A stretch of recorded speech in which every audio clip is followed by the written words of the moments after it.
Guys, if you ask me right now what pro wrestling means to me, means to my life as a whole, because I've been asked this question many times, and, the more obvious question for most people would be if they find out I like pro wrestling somehow, some way. I've had this happen a million times before, and somehow maybe someone passes away that's a wrestler and they talk about it, and then they ask you, so you're a fan of wrestling? And I'm like, yeah, I've been a huge fan all my life, And then they might ask the obvious questions. It's fake? Yes, I do. I've known that for a while. Yeah, you can't just have someone run the fucking ropes and just stop running and not be able to stop running. If someone did that with me, I think I'd stop running immediately, But hey, that's neither here nor there, the questions would be, the more common questions would be, why do you enjoy watching pro wrestling? Or why do you watch that fake shit? Or why would you watch simulated fighting? You can go get, right now, UFC, the next UFC pay-per-view, watch some real fighting for 1 minute, And I enjoy UFC, but, it's not really my thing. Boxing, it's irrelevant at this point. Or even, hey, just watch a hockey game and watch someone, watch two guys brawl for a minute. Which, hey, that's entertaining, but shit, I could just watch, football fans just having a fucking scuffle. But yeah, those are the usual questions. And, there's a few short answers I could always give. First of all, I could always just say that pro wrestling, just like everything in entertainment, is a form of art. But it is a form of art that's, it's very different. It combines sport and storytelling and art and drama and different elements that nothing else does. And when and or if you become invested, it will take you on a ride of your fucking life. And I know this. And it will grab you by the balls. Or, yes, even grab you by the pussy. But maybe the difference would be, maybe the woman who gets their pussy grabbed maybe actually enjoy it. Donald. But yeah, whether it be the larger-than-life characters, or the wacky promos, or the incredible athleticism, the incredible feats of strength and agility, and all these things combined into one, the fucking guys and girls out there risking their life and limb out there to tell a story in that ring. It is an incredibly unique art form that I feel should be respected like any other art form. Just like Game of Thrones, just like Walking Dead, just like Archer, just like, any sport, basketball, baseball, football, anything, performance art, theater, all of that should be right there with it. It is performance art, it is theater. It's live action fucking movies. Action says it's like Marvel, and it is. Now I could also simply respond with, my easy answer, because entertainment is subjective, fuckface, but not today. I'm not here to do that today, because I've wanted to do this video for a while. Didn't think I would do it. I was thinking of waiting till the anniversary of this man's passing, but I can't hold in today. I'm just going to tell you guys, if you ask you, well, where should I start? Where should I start with pro wrestling? Then maybe a few matches, and maybe go to Lucha Underground, maybe NXT. Tell them maybe just go watch Randy Savage. Go watch any promo that man has done. Go watch any match that he has done. Go and study the feuds he's had with Jake, with Hogan, with all these guys. And come back and just see what you're missing. If you want to watch pro wrestling wrapped up and placed into one body, placed into one vessel, for me, the Macho Man he's the man. He's watch him captivate the world, young and old, for years. Because, to me, Randy Savage, for about a year now, has been my favorite wrestler of all time. And he is, to me, is what every pro wrestler on this planet should aspire to be like in some way, shape, or form. Now, you can have your favorites, but if any of your wrestling coaches or anybody who's training you in wrestling and they're not showing you fucking Randy Savage clips or Randy Savage matches on WWE Network, they're fucking stupid, and you get another goddamn trainer, because they don't know what they're doing. They don't know what they're doing. Now, when I was a kid, I'm going to tell you the story here. When I was a kid, I was exposed to a lot of old school wrestling. Thankfully, I didn't live in a very good kind of economic life. 2 houses and lived in an apartment, but we had enough money I could get my hands on, WWE DVDs and video games. That's how I got into wrestling, was SmackDown vs. Raw 2006. And I learned about the WWE legends in the video games, and I'd maybe read up more on them, and I'd be fascinated. And I would, get all these DVDs, Attitude Era, 80s, even 60s and 70s. I would get my hands on these and be studying them. While I should have been probably studying my schoolwork and shit, that's probably when my grades started going down, that's how much fucking it meant to me. But now, what's the point here? The point is, common theme is with how WWE and Randy Savage had their falling out, Macho Man wasn't really on many of those DVDs and many of those video games. He wasn't in any of the video games. The only things I saw of him were maybe in like a few matches on a DVD. But the falling out that they had, that was pretty bad. I never was exposed to Randy Savage much. I didn't really get a full scope on him like I should have. In fact, I thought, at the time, I thought he was kind of goofy. I thought he was kind of too over the top. And I mean, I'm not saying he's not over the top at all, but I wasn't really that high on Savage. I thought it was Hogan. In the 80s was Hogan, and then maybe downwards was Andre, and then the rest were mid-carders, like Jake the Snake Roberts, Mr. Perfect, and yes, even Randy Savage. I put in that list. My love for him basically went from him and Steamboat at WrestleMania 3, him and Hogan at WrestleMania 5, and Warrior at Mania 7. Oh, and Slim Jim, of course. How can I forget about that? But I didn't know. I was a kid. I was just a kid. And, a friend I used to always hang out with, we even talked about our top 10 wrestlers, and he thought Savage would be in his top 10. And I thought it was ridiculous. He's like top 25 at best. Probably, yeah. I mean, it was the Hogan era. And other than maybe Andre, and even he fell to Hogan, that was Hogan's era, But, yeah, as time progressed, I found myself watching more of his stuff as I had the internet. It seems as years went on, I kind of started watching more of his stuff, and I read more about some of the meticulous things he did about matches, numbering certain spots, and it became from he's great to, oh man, he's actually really, really fucking amazing, and then he's top 10, then I'm like, he's top 5 of all time, and now I'm at the point, I didn't think, after CM Punk left, that I was ever going to have I had my favorites, but I never thought I was going to have a visceral connection to any wrestler ever again. I had my favorites. I had AJ Lee, I had Daniel Bryan, I had Bray Wyatt, I still have him, I have Becky Lynch, AJ Styles, Nakamura is amazing, but I didn't have anyone else that I was going to go full-blown crazy mark out over. Much less did I think it would be an old-school wrestler or a legend who has already passed away. But goddamn, here I sit before you, making this video right now, and, while, yes, Nakamura makes me feel like a kid again, I think he is top 5 of all time, at least for me. When he comes out, and as much as he is the most charismatic individual in pro wrestling right now, in my opinion, Randy Savage, for the past year, has opened my eyes to a whole new world that I didn't realize existed. A world consumed by the madness. And I was already consumed by the madness of pro wrestling, but now, in a whole other dimension of madness, of macho madness. And, I mean, Randy Savage, he was literally everything. He had the look of a star. His personality was as larger than life could get. The way he would move in the ring. Watch him float. Like, when he goes over the top ropes, when he gets out of the ring, it looks like he's floating. Like, the guy, people don't talk about how great of an athlete he was. He was insane. He wasn't Ricochet or Neville or any of those guys, but some of the things he did, like the small things he did athletically, were incredible.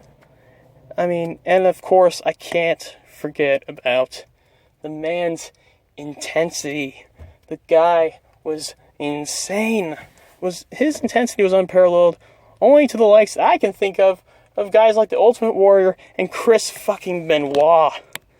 Guys with that kind of intensity, that kind of, like, their faces would get purple when they talk. Macho's face would fucking, like, you see veins popping out of his goddamn forehead.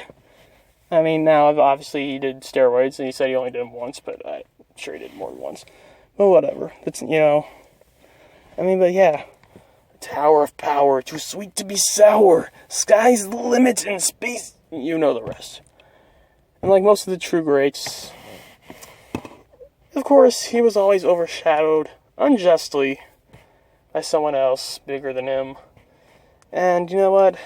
Hogan, while you may be the biggest star in the industry, the Babe Ruth of pro wrestling, and are also, I would say, one of my favorites, and one of the most charismatic wrestlers that pro wrestling has ever seen, you know, you were not better, ever better than Randy Savage. Randy was always your superior. Everyone looked up to Randy Savage more than you. Randy, in and out of the ring, completely outclassed you in every conceivable way. And I can go on and bitch and moan about the games that people have been saying you've been played on him, with him and Elizabeth throughout the 80s. The way you would hog the fucking spotlight from him, even when he wins the fucking world title. Go to his world title reigns.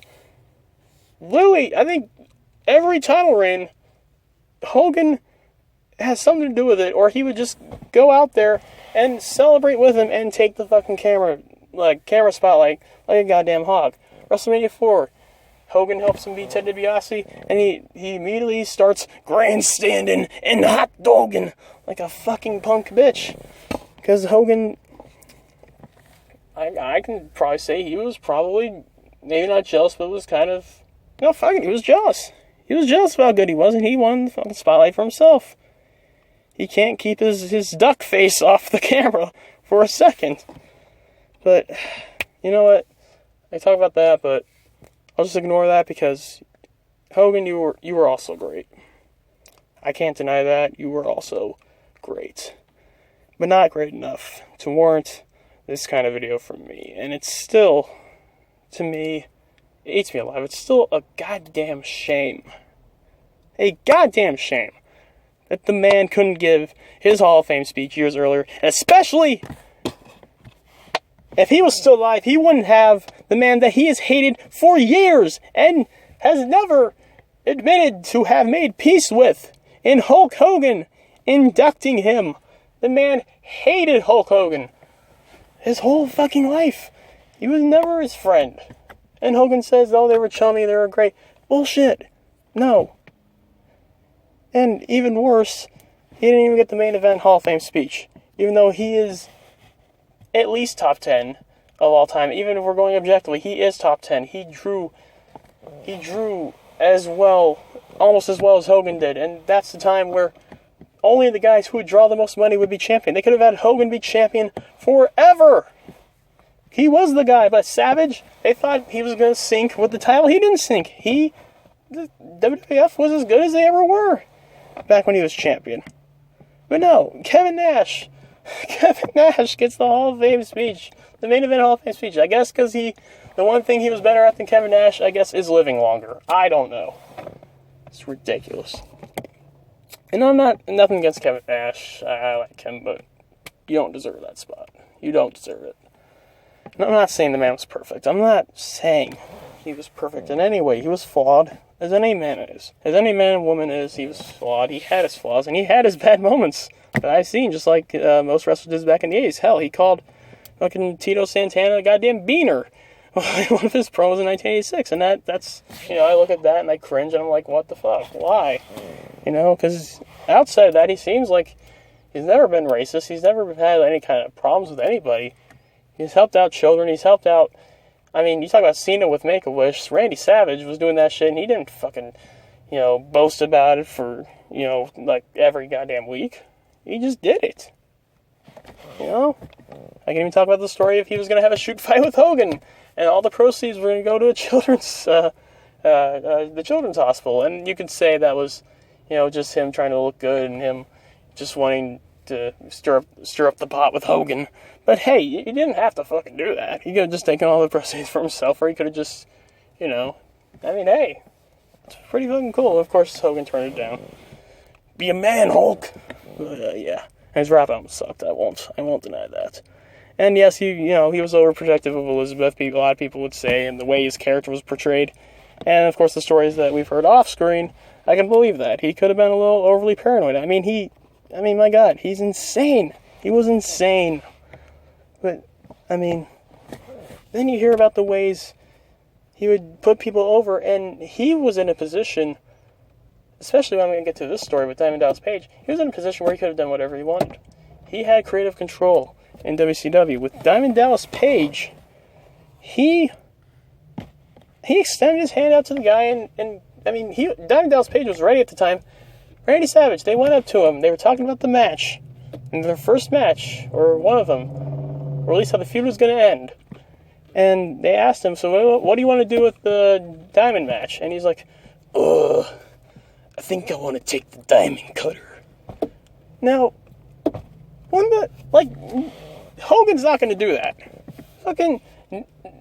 Most top guys aren't going to do that. He fucking extended his hand out. He knew he was one of the biggest stars in the industry, and he's like, I'm going to put this guy over. He's ready, and I'm going to do whatever I can to get him over and express my gratitude towards him. And he did it. He did it so well. Go watch that feud with Diamond Dallas Page in 1997. It was incredible.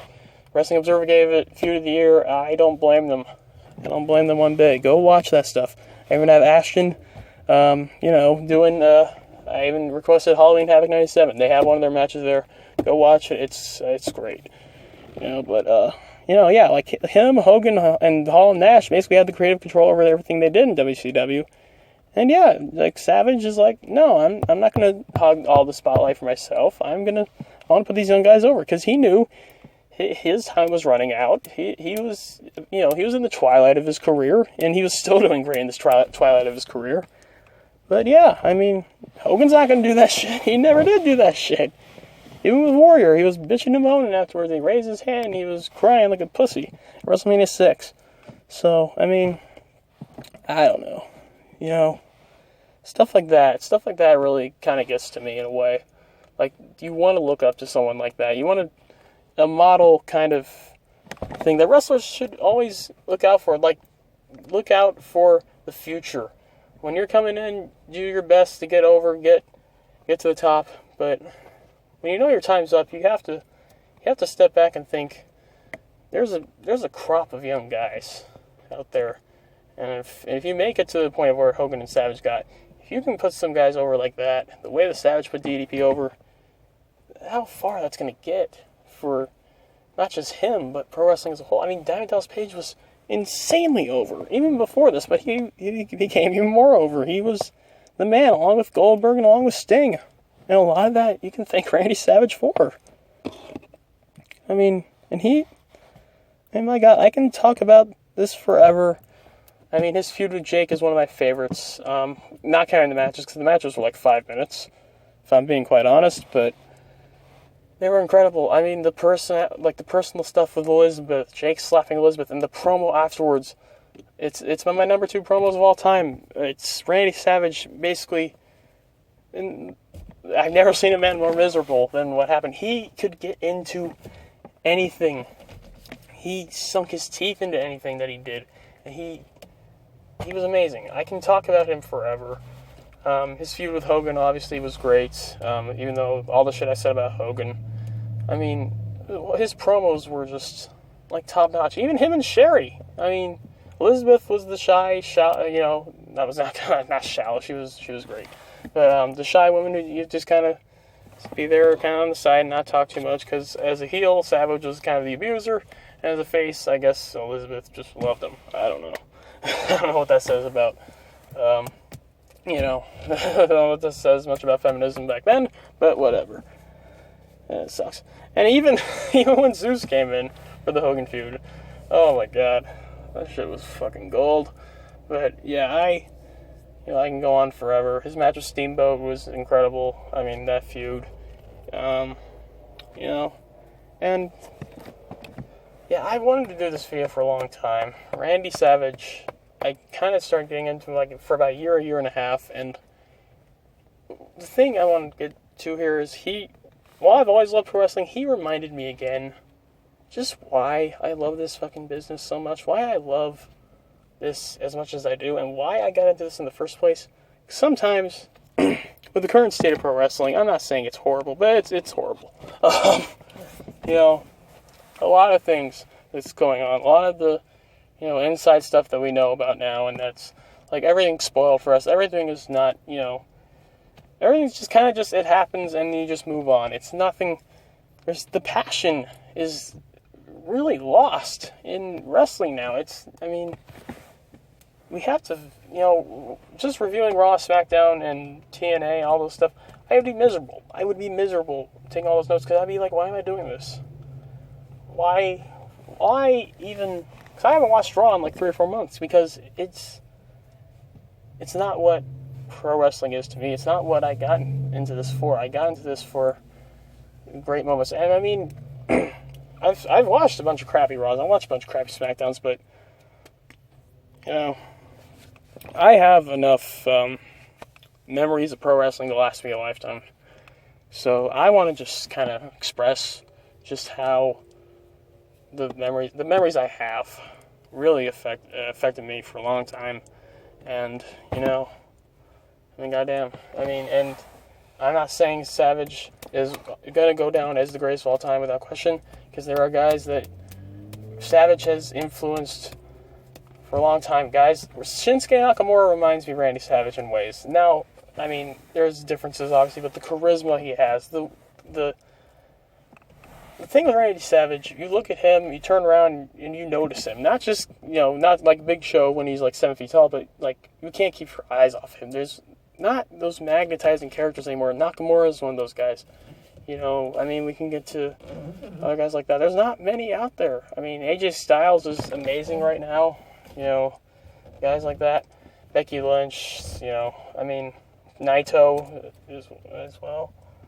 But, I mean, it's something else, you know. And if I could talk about a moral of this video, I'm not sure there really is one. This is just emotion I just wanted to get off. I miss Randy Savage way too much. He went away way too soon. And, you know, even guys like Johnny Mundo, I see Randy Savage in him as well. And he even said that Savage was one of his favorites. He influenced a generation, and, I mean, it's going to go on forever. I mean, even Spider-Man, Bonesaw is ready. I mean, it's timeless. I mean, to me, he's the greatest of all time. He's my favorite. The only guy I would ever get emotional over watching his DVD would be him. But, I mean, they're not out there. It gives me hope that I know what got me into pro wrestling, and that there is still hope. You know, there always will be. I mean, pro wrestling, we have Lucha Underground. Although the flaws, I can definitely say that there are in Lucha Underground, their right moments are, the great moments they have are amazing, and they remind me why I love this so much. And, you know, you see guys rise to the top like Johnny Mundo. I was there with John when he reacted to that video. I mean, I shouldn't have even been, because I'm not the biggest Johnny Mundo fan, to be honest. I'm a fan of him now, especially now as he's been a heel, but I was never a huge John Morrison fan. But when he won that title and I heard John flipping his shit, going crazy, I was like, yes! My God, this is what, I mean, these are the moments that I fucking live for in pro wrestling. These are the things I can put away anything that's going on with my life, because there's a lot of stuff going on in my life that I might not like, that I might, you know, want to tear my hair out over. But moments like this, I can put that aside, and I can be in another world, and I can just bask in the glory of just how great pro wrestling can be. And just, I mean, I'm not gonna be one of those people that say pro wrestling saved my life, but I mean, in ways it did. And in ways, a lot of it was because guys like Randy Savage, guys like CM Punk, even guys in the future. Becky Lynch is one of my favorites as well. And Scum Squad, I mean, it's not like I'm the only one with, you know, favorites here. There's wrestlers out there that remind people why they're a fan. With Brandon Best and freaking Crazy Mary Dobson, you know, Lee Clark and AJ Styles. How does it feel, Lee? AJ Styles, every company, every promotion he's been in, he's been on top of the freaking world. And I'm sure when he won that title, I saw his reaction and how he was going nuts and shit. I didn't hear him, but I sure as hell could imagine how he was fucking raising hell in his house. And it gives me the biggest grin on my face and just reminds me why I love this so much. And why I'm sitting here right now in a car talking to a fucking phone. That's not normal. But I mean, when you become a huge fan of pro wrestling as I have, you kind of lose that sanity, you know? Sanity. I do like sanity play on NXT. I'm a huge Nikki Storm fan as well. She's awesome. But, you know, I just wanted to make this video. It might bomb like a motherfucker, or, you know what? I don't care. I'm glad I got this off my chest. Years in the making for this. And, you know, I mean, DBK with Jeff Hardy, you know, hold on to that fandom. He's doing great with Broken Matt Hardy, and he's in the twilight of his career, but he's had one of the best careers. You have to be so proud of him. Guys, people that you have traveled with, had this journey with for a long time, and you never know. Like Crazy Mary Dawson, she might become NXT champion, she might not. That's what's exciting about this. You don't know. You don't know what to expect. That's what makes the sweet moments so much better. And I can't wait, because Brandon Best, you know, your time's going to come. Crazy Mary Dawson, first of all, makes her NXT TV debut. Sink that moment in, man. You're going to fucking love it. Ashton, Prince Puma, Mil Muertes are your boys. That journey, I don't think Puma is done with that Lucha Underground title. I'm telling you right now, I don't know how long he's going to be there, but trust me, you haven't seen the last of him with that Lucha Underground Championship. I think his journey's not over. And if by some way he reaches that promised land, his road to redemption ends. And I want to hear you fucking scream and squeal like John did and go nuts and just have that rush of adrenaline when your boy wins. It's the best feeling in the world, and it's the best sound in the world. And John, your boy Johnny Mundo, you've already had that euphoria. You've already had that incredible moment. Oh my god. Just amazing. Guys, it's like 100 degrees in my fucking car right now, seems like. So I'm going to stop this video here. Scum Squad, thank you guys. Thank you guys so much. I'm telling you right now, I would not be doing this video in my car before I go to class if it wasn't for you guys. So I just want to, you know, give a tribute to my favorite wrestler of all time. And just, you know, if you guys don't see me doing a video ever again after this, I wanted to get this out. I wasn't going to wait till June or whenever it was the Macho Man passed away. Sadly, I don't remember exactly the day, but you know what? God damn it. I gotta do it now. Rest in peace, Macho. I wish I had a poem ready in tribute to Lanny Poffo, but, you know, I can't beat Jay Lethal's poem. Guys, look up Jay Lethal. After Savage died, he did a poem in tribute to Randy Savage. It's one of the most beautiful things I have ever seen. So, guys, I get to class soon. You know what? Whether this bombs or not, I did it. So, guys, maybe you guys will see me soon on YouTube. I don't know. Scum Squad, full life. Peace out.